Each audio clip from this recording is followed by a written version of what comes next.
Hi guys, so today is mag-harvest na kami ng aming mango.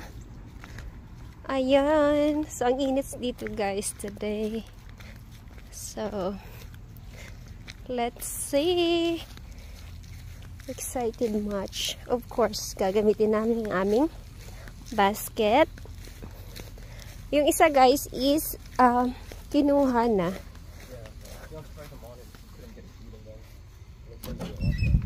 Alright. So, yan. Super lucky na siya, guys. And then, kukunin ko na ang ating basket. Which one are we gonna use? I think I'm gonna use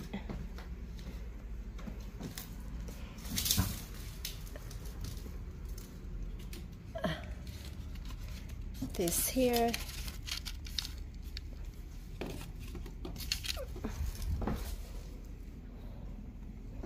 So I'm using this guys. So bale, there's only 3 left sa ating mango. Oh yan. So yung isa guys is ano na. Uy. Medyo ano na rin siya. Soft. Oh, diba? Ang ganda. There. Grabe guys, it's so hot here. Especially pag close yung door ng greenhouse. It's really, really hot. Let's check the plants first before we take care of the mango. Oh, so many flowers na din yung ating mga peppers.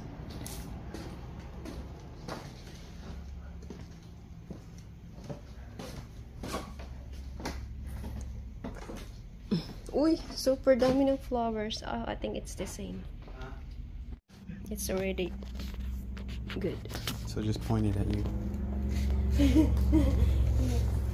guys, so look at this. Ay!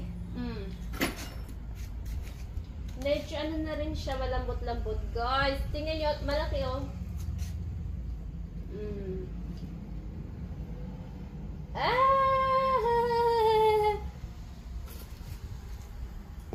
Boom!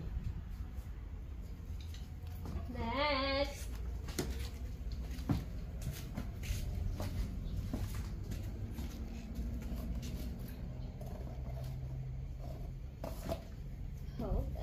So ito naman guys is a different type of mango. What is this again?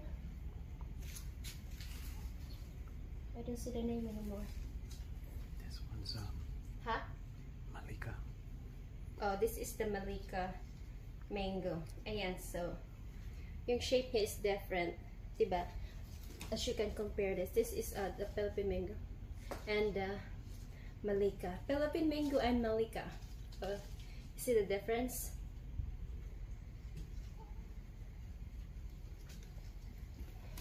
Hey, yeah.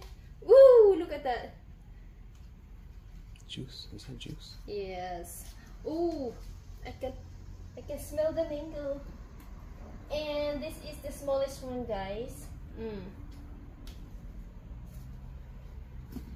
So we have 2 Malika and 2 Philippine mango, but the other one already in the house. Oh guys, diba? Ay! Excited. Super excited. Thank you for the blessing. Blessing. Okay. The greenhouse to the table. Hi guys. So, can I have the other one? Thank you. Can I use your greenhouse? Why didn't you come when we go I there? didn't know you were going to start doing this. Oh gosh guys. Yung isa is, ayan, nag-ano nating super, ano na siya, oh. Sayang. So, this is really, really soft. I think, when did we get? 2 days ago? Yeah. So, yan guys. So, we have 4. Yung isa nga lang is medyo na damaged na.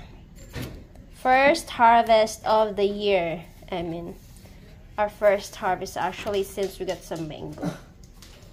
Ay! Yan guys.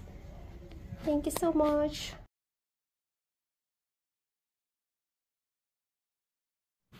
Alright guys. Actually guys, napaka ano niya.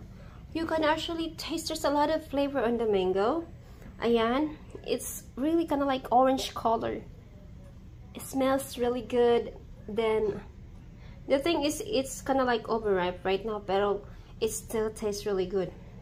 Yeah. Tinanggal ko dito guys yung pangit. Pero pagkat ko is hindi naman talaga siya pangit. Parang is, siguro nalamog lang siya guys. Alam niyo yun. From bumping and hitting this and that. Yan, super.